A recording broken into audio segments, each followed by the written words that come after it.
Hello, ഇന്ന് നമ്മൾ എന്താ ഉണ്ടാക്കാൻ പോണെന്നറിയോ?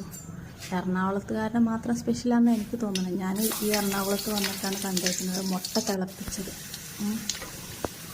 ഇടയ്ക്ക് ഞാൻ ഉണ്ടാക്കാറുണ്ട്, എന്നാലും എനിക്ക് മടിയാണ്. എനിക്ക് വലിയ താല്പര്യമില്ലാത്ത കറിയാണ് മുട്ട തിളപ്പിച്ചത്. എന്നാലും എങ്ങനെയാണ് ഉണ്ടാക്കുന്നതെന്ന് നോക്കാം. കടുകൊക്കെ താളിച്ച് വെളുത്തുള്ളിയും കുഞ്ഞുള്ളിയും പിന്നെ കുറച്ച് കറിവേപ്പിലയും പച്ചമുളകൊക്കെ ഇട്ടിട്ട് ഒന്ന് നന്നായിട്ട് മൂപ്പിച്ചെടുക്കുന്നുണ്ട്. ദെൻ കുറച്ച് തക്കാളി കറിവേപ്പില ഇട്ടു, അതും കൂടെ ഒന്ന് മൂപ്പിച്ചെടുത്തതിന് ശേഷം കുറച്ച് മഞ്ഞൾപ്പൊടി, പിന്നെ ഒരു ഇച്ചിരി മുളക് പൊടി, അത് മാത്രം മതി കേട്ടോ. അതിട്ടിട്ട് ഒന്ന് നന്നായിട്ട് മൂപ്പിച്ചെടുത്തു. ദെൻ കുറച്ച് വെള്ളം ഒഴിച്ചൊന്ന് തിളപ്പിക്കണം കേട്ടോ. തിളച്ച് നന്നായിട്ട് എണ്ണ തെളിഞ്ഞ് വരുമ്പോൾ അത്രയും നേരം നമ്മളൊന്ന് മൂടി വയ്ക്കും. നന്നായിട്ട് എണ്ണയൊക്കെ തിളച്ച് വന്നതിന് ശേഷമാണ് നമ്മളുടെ മെയിൻ സാധനം എന്താണെന്നറിയോ?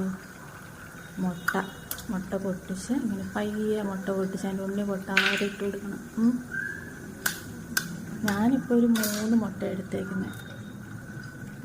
തനിയെ വീഡിയോ എടുക്കുന്നതുകൊണ്ടേ കുറച്ച് പാടാം. മുട്ട പൊട്ടിച്ചൊഴിക്കണമെങ്കിൽ 2 കൈയും വേണ്ടതുണ്ട്. മൊബൈൽ വേറൊരു സ്ഥലത്ത് മാറ്റി വെച്ചിട്ടാണ് ഈ പരിപാടികളൊക്കെ നടത്തുന്നത്.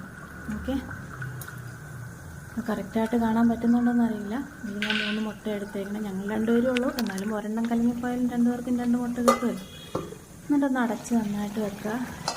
ദെൻ അത്യാവശ്യം താഴെ വശം നന്നായിട്ട് വെന്ത് കിട്ടും. അതിനൊന്ന് നമ്മളൊന്ന് തിരിച്ചും കൂടി ഇടും. ഉണ്ണി ഉടഞ്ഞു പോകാതെ ഒന്ന് തിരിച്ചിട്ടൊന്ന് കുറച്ച് നേരം കഴിച്ചിട്ടാൽ മതി. അപ്പോഴത്തേനും മറ്റേ സൈഡും സെറ്റാവും കേട്ടോ. സാധാരണ എല്ലാവരും വിനാഗിരി ഒഴിക്കാറുണ്ട്.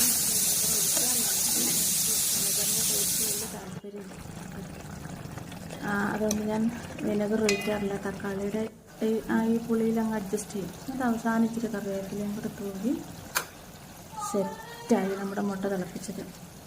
Thank you for watching.